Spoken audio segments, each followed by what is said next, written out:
बंधुओं, आपको मौत के मुंह में खींचने आ रही हैं ये दो महा अपशगुनी चीजें।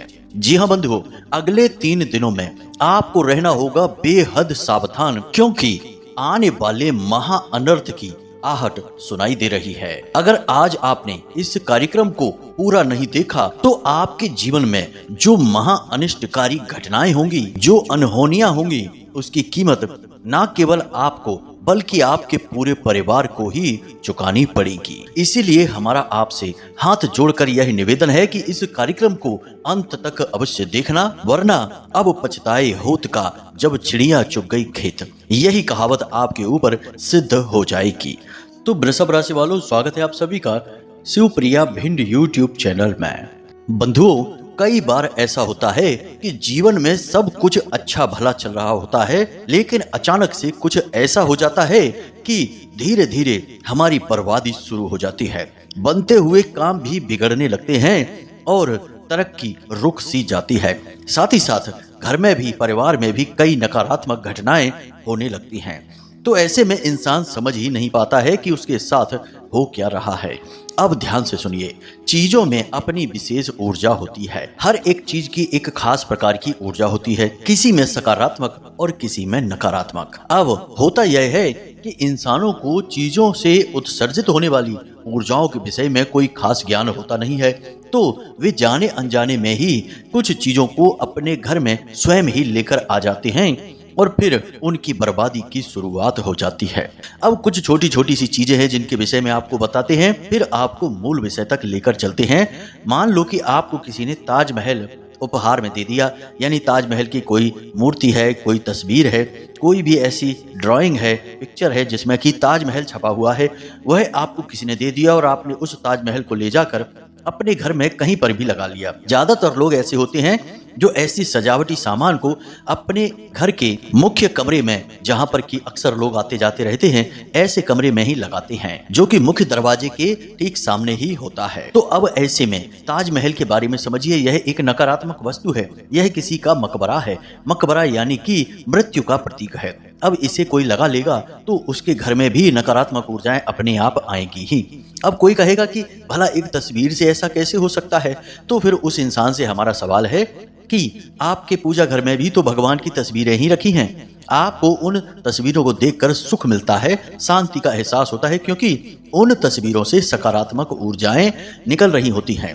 और जब नकारात्मक ऊर्जा वाली कोई तस्वीर आप लगा देंगे तो उसका ठीक उल्टा प्रभाव होगा, यानी आपका दिमाग काम करना बंद करने लगेगा। अब ऐसी ही बहुत सारी चीजें हम लोगों के घर में देखते हैं और हम जब उन्हें समझाते हैं तो लोग मान भी जाते हैं और उन चीजों को हटा भी देते हैं। जैसे कि बड़ी सी बाज की तस्वीर, दहाड़ते हुए शेर की तस्वीर, बड़ी सी भगवान नटराज की तस्वीर और भी न जाने कैसी कैसी तस्वीरें लोग बस उन्हें अच्छी लग गई हैं, इस वजह से अपने घर में लेकर आ जाते हैं। उनके प्रभाव नहीं समझते हैं और धीरे धीरे जब जीवन में परेशानियां बढ़ने लगती हैं तो फिर सलाह मांगते हैं। तो हम जब बताते हैं उनको तो वे जब हटाते हैं उन चीजों को तो उसके प्रभाव भी स्पष्ट दिखाई देते हैं। कहने का मतलब यह है बंधु कि आप चीजों को बिल्कुल भी हल्के में मत लेना। कुछ चीजें ऐसी होती हैं जो भयंकर विनाश भी ला सकती हैं। आज हम इन्हीं 2 चीजों के बारे में आपको बताने जा रहे हैं। आने वाले 3 से 5 दिनों में कुछ ऐसी परिस्थितियां आपके जीवन में बनेगी जब आपके जीवन में ये 2 चीजें आ जाएंगी और इनके आते ही आपके जीवन में विनाश लीलाएं शुरू हो जाएंगी। आपकी बदलती हुई ग्रहों की चाल, आपकी कुंडली और हमारी माता रानी के द्वारा दी गई अनुभूतियां ये बताती हैं कि आपके जीवन में अगले 3 से 5 दिनों में इन 2 चीजों का आगमन निश्चित तौर पर होगा ही, और इन चीजों को कोई जानबूझकर ही आपको देगा। आप अनजाने में उसे लेकर अपने घर में आ जाएंगे और आपकी बर्बादी की शुरुआत हो जाएगी। बंधुओं, एक बात और आपको हम बता दें कि अपने समाज में कुछ लोग ऐसे होते हैं जो जानबूझकर किसी की बर्बादी देखना पसंद करते हैं, तो ऐसी चीजें किसी को देते हैं। अब जो नहीं जानते वे तो स्वीकार कर लेते हैं और फिर परिणाम भी भुगतते हैं, और जो जानते हैं वे इन चीजों से दूरी बना लेते हैं। तो कहने का मतलब यह है बंधुओं कि आप आज इस कार्यक्रम को पूरा अवश्य देखें।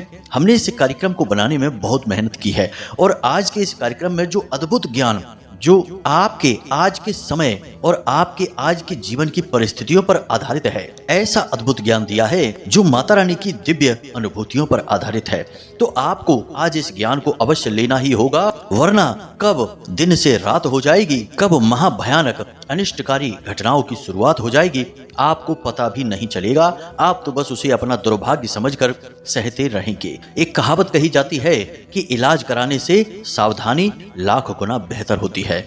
तो बाद में आप भी अपनी समस्याओं का उपचार ढूंढते फिरें, उससे बेहतर है कि पहले ही सावधानी बरतें और आने वाली मुसीबत से पहले ही बच जाएं, पीछा छुड़ा लें। उम्मीद है आप हमारी बातों को समझ चुके हैं। कार्यक्रम को अंत तक अवश्य देखेंगे। बंधुओं, हमारी मेहनत भी तभी सफल होगी जब आप कार्यक्रम से लाभ ले पाएंगे, वरना सब कुछ निरर्थक और बेकार चला जाएगा। तो चलिए बंधुओं, आज के इस विशेष कार्यक्रम को बिना समय गवाए शुरू करते हैं, माता रानी का नाम लेते हुए।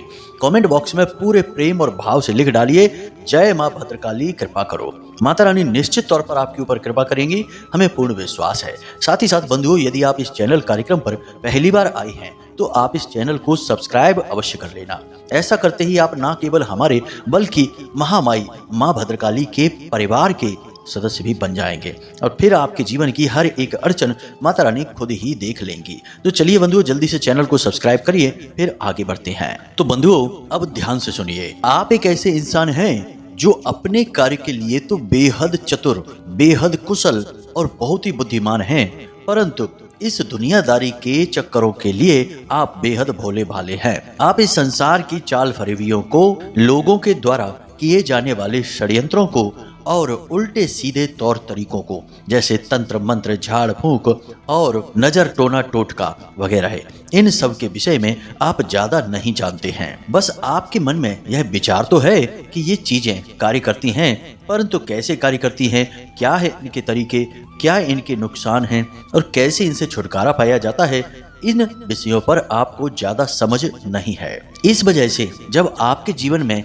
अचानक से कोई उतार चढ़ाव आता है, कोई परेशानी आ जाती है, तो आप यह सोचते हैं कि शायद यह आपका दुर्भाग्य है, आपकी किस्मत ने आपका साथ नहीं दिया, इस वजह से आपके जीवन में ऐसी घटना हो चुकी है।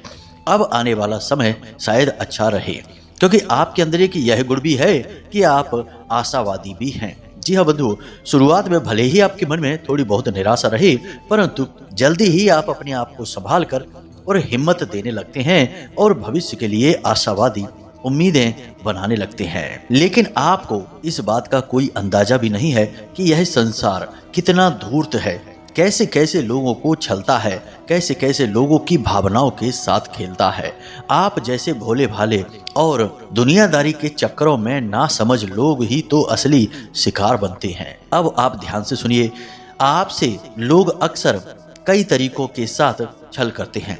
सबसे पहले अक्सर ऐसा होता है कि लोग आपको भावनाओं में बहला फुसलाकर काम करवा लेते हैं, मेहनत करवा लेते हैं और फिर जब उसकी कीमत देने का नंबर आता है तो आपको ठेंगा दिखा देते हैं। जी हाँ बंधुओं, कई बार आपके साथ ऐसा हुआ है कि आपके हुनर का, आपकी अक्लमंदी का लोगों ने खूब भरपूर लाभ उठाया, लेकिन जब आपका सहयोग करने का नंबर आया तो उन्होंने आपको पीठ दिखा दी, आपका साथ नहीं दिया। दूसरा यह भी होता है कि आपकी धन दौलत, आपकी चीजों को लूटने के लिए लोग तरह तरह की भावनाओं के जाल बिछाते हैं, मीठी मीठी लच्छेदार बातें करते हैं और आपको भावुक बनाकर आपकी चीजें, आपका रुपए पैसा सब लूट लेते हैं। कहने का मतलब यह है कि आपको भावुक बनाकर ले तो लेंगे, परंतु जब देने का नंबर आएगा तब आपसे संपर्क ही तोड़ देंगे। जब आप याद दिलाएंगे कि आपने पैसे लिए थे हमसे, अब हमें वापस कर दो, तो आपसे ही लड़ने झगड़ने लगेंगे, आपको ही दोषी बना देंगे और इस तरह से नाटक करेंगे जैसे कि आपने ही बहुत बड़ी गलती कर दी है। वे तो बेचारे भोले भाले हैं। कई बार आपके साथ ऐसा हुआ है कि सही होने के बावजूद भी आपको चुप होना पड़ा है, यानी कि आपको अपनी बात रखने का भी मौका नहीं मिला है। और यदि आपने अपनी बात रखी भी है तो लोगों ने बड़ी ही चतुराई से उसमें खोट निकालकर आपको ही दोषी बना दिया है। जी हाँ बंधुओं, और भी कई तरीकों से आपका दुरुपयोग हुआ है, परंतु ये तो कुछ बातें हैं जो हम आपको बता रहे हैं। अब ये सारी बातें हम आपको इसलिए बता रहे हैं बंधुओं, क्योंकि लोग अब आपके साथ कई और प्रकार से भी छल करने वाले हैं। हमारी जो अनुभूतियां हैं, जो माता रानी ने हमें ध्यान के माध्यम से दी हैं, वे हमें यह संकेत दे रही हैं कि आने वाले 3 से 5 दिनों में आपके आसपास के ही कुछ ऐसे लोग हैं जो या तो आपके घर में कुछ ऐसी चीजें रख देंगे जो आपका अनिष्ट लेकर आएंगी। जी हाँ बंधुओं, ये चीजें तंत्र विद्या से जुड़ी हुई होंगी, या फिर आपको ही कुछ चीजें ऐसी दे देंगे जिन्हें आप स्वयं ही ले जाकर अपने घर में रख देंगे और कुछ ऐसे स्थानों पर रखेंगे जो कि आपको बहुत अधिक लाभ दे रही है, परंतु इन चीजों के पहुंचते ही आपको उनके लाभ मिलना समाप्त हो जाएंगे। अब 2-3 स्थान आपके घर में ऐसे हैं जहां हमेशा पवित्र ऊर्जा का वास रहता है और वहां की ऊर्जा दूषित कर दी जाए तो आपके जीवन में भयंकर कठिनाइयां, परेशानियां और तकलीफें आने लगेंगी। जैसे कि आपके घर का पूजा घर है, आपका रसोई घर है और आपका सोने वाला कमरा है जिसे बेडरूम कहते हैं। इन स्थानों पर सकारात्मक ऊर्जाओं का वास होता है। तो अब जो ऐसी विद्याओं को जानते हैं, यानी काली तांत्रिक नकारात्मक विद्याओं को जानते हैं, वे यह भी जानते हैं कि आपकी जिंदगी बर्बाद करने के लिए, आपको मिटाने के लिए इन 3 जगहों को ही दूषित करना होगा। इसलिए आपके जीवन में, आपके घर में इन चीजों को चुपचाप रखवा दिया जाएगा या फिर आपके हाथों ही रखवा दिया जाएगा, आपको पता भी नहीं चलेगा। तो अब ध्यान से सुनिए, हम आपको इन 2 चीजों के बारे में बताने जा रहे हैं। इन 2 चीजों के बारे में जानने के बाद आपके आगे एक मार्ग खुलेगा, एक विकल्प उत्पन्न होगा कि जब आपको कोई ये चीजें देगा तो आपको क्या करना होगा। बंधुओं, एक छोटी सी चीज और है कि आप अक्सर यह भी भूल कर देते हैं कि कोई आपको प्रसाद देता है। याद रखना कि सफेद रंग की मीठी वस्तु आपको कभी भी किसी के हाथों से ग्रहण नहीं करनी है। आजकल यह बहुत चल रहा है, हम अक्सर यह सुनते रहते हैं। लोग हमें फोन करके कहते हैं, मैसेज करके कहते हैं कि गुरुजी, हमें इस इंसान ने यह मिठाई खाने के लिए दी है, प्रसाद बोल कर दी है, क्या करें, इसे खाना चाहिए कि नहीं खाना चाहिए, घर में रखें कि नहीं रखें। साथ ही साथ कुछ लोग अचानक से बीमार रहने लगते हैं, बहुत परेशान रहने लगते हैं, तो उनसे भी जब गहराई से जांच की जाए, बात की जाए, तो पता चलता है कि उन्हें भी किसी ने ऐसी ही कोई उल्टी सीधी चीज दी थी खाने के लिए। तो यह आजकल बहुत चल रहा है और यह बहुत ही आसान तंत्र है। इस तंत्र के माध्यम से कई सारे कार्य किए जाते हैं। कई बार तो इंसान का स्वयं का ही बंधन कर दिया जाता है, यानी कि वह बुद्धिहीन हो जाएगा। साधारण से साधारण कार्यों को भी वह अपनी बुद्धि से कर नहीं पाएगा, दूसरों पर निर्भर ही बना रहेगा। दूसरा यह किया जाता है कि उस इंसान के काम धंधे व्यापार का बंधन कर दिया जाता है, उसकी खुशियां, उसके रिश्ते नातों का बंधन कर दिया जाता है। कभी कभी मारण क्रिया भी इसी प्रकार से की जाती है। सफेद रंग की मीठी वस्तु में यानी मिठाई के अंदर एक धागे का टुकड़ा रख दिया जाता है, मंत्र पढ़कर अभिमंत्रित करके, और उसमें कुछ गांठें लगा दी जाती हैं। जैसे जैसे वे गांठें उसके पेट में गलेंगी वैसे वैसे उस इंसान की मृत्यु नजदीक आने लगेगी। जी हाँ बंधुओं, यह भी एक मारण क्रिया का प्रयोग है। तो कहने का मतलब यह है कि आपको कोई भी प्रसाद बोलकर कुछ खाने के लिए दे रहा है, आपको भूल कर भी वह ग्रहण नहीं करना है, किसी हालत में नहीं लेना है। अपने हाथ में ले लें, बाद में उसे बाहर कहीं जाकर एकांत में फेंक दें। भगवान आपको कोई सजा नहीं देंगे। भगवान आपसे यही नहीं कहते कि आप उनका प्रसाद खाते फिरें और उल्टी सीधी तकलीफें अपने जीवन में ले आए। भगवान एक आस्था का विषय है और भगवान अंतर्यामी है, वे सब कुछ जानते हैं। मूर्खताएं इंसान स्वयं करता है। जी हाँ बंधुओं, बाद में दोष भगवान के ऊपर मढ़ दिया जाता है कि हमने तो प्रसाद खाया था। अब आपको यह बात समझ में आ गई है। अब एक बात और है बंधुओं, जो कि बेहद आवश्यक है, समय अनुकूल है, नया वर्ष आने वाला है। तो ऐसे में होता यह है कि लोग अक्सर कैलेंडर वगैरह बांटते हैं। तो ऐसे में आपको हम बता दें कि घड़ी और कैलेंडर, इन 2 चीजों का सीधा संबंध राहु से होता है, क्योंकि ये समय सूचक यंत्र हैं और समय सूचक यंत्र राहु के अधीन होते हैं। तो जब आप किसी दूसरे के द्वारा दिए गए यंत्र जो समय सूचक होते हैं, जैसे कैलेंडर है, घड़ी है, ले लेते हैं, तो असल में आप अपने राहु को खराब कर लेते हैं। जी हाँ बंधुओं, तो आप ऐसी भूल मत करना, क्योंकि ऐसा होगा कि आपको कोई ना कोई व्यक्ति कैलेंडर देगा या घड़ी देगा आने वाले कुछ समय में। तो आपको सावधान रहना है, इसे अपने घर नहीं ले जाना है, कहीं बाहर ही छोड़ देना है। अब ध्यान से सुनिए, हम आपको इन 2 चीजों के विषय में बता रहे हैं। तो बंधुओं, जहां तक हमारा अनुभव कहता है कि आने वाले 3 से 5 दिनों में आपको कोई धार्मिक वस्तु दान में देने वाला है, या यूं ही प्रयोग के लिए देने वाला है, या फिर आप स्वयं ही किसी के यहाँ से उसे अपने घर में लेकर आने वाले हैं। अब धार्मिक वस्तु कई प्रकार की हो सकती है, लेकिन इस परिप्रेक्ष्य में यह कोई मूर्ति या फिर कोई तस्वीर है। कोई व्यक्ति किसी प्रकार की धार्मिक मूर्ति या फिर तस्वीर आपको दे सकता है, लेकिन याद रखना कि हमारा जो धर्म है, सनातनी परंपरा है, यह उपहार में किसी भी प्रकार की धार्मिक वस्तु को लेने से ना बोलता है। यदि आप किसी के द्वारा उपहार में दी गई धार्मिक वस्तु, खास तौर से भगवान से जुड़ी हुई वस्तु को अपने घर में लेकर आते हैं, तो यह आपके लिए नकारात्मक फल देना शुरू कर देता है।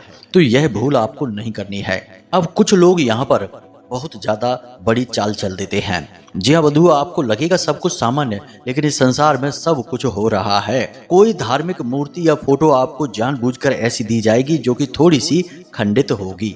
जानबूझकर उसे खंडित बनाकर आपको दे दिया जाएगा और आप उसे पवित्र वस्तु मानकर अपने पूजा घर में ले जाकर रख देंगे। अब यहाँ से आपके बुरे समय की शुरुआत हो जाएगी।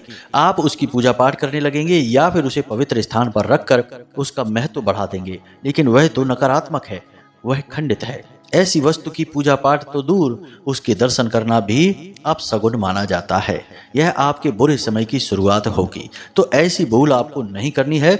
इसीलिए धार्मिक मान्यताओं से जुड़ी हुई चीजों को लेन देन करने से हमारा धर्म निषिद्ध करता है, रोक लगाता है, क्योंकि इनमें लोग चाल फरेबियां कर सकते हैं। जी हाँ बंधुओं, इसी प्रकार अभिमंत्रित परफ्यूम या इत्र, यह भी आज के समय में बहुत चल रहा है।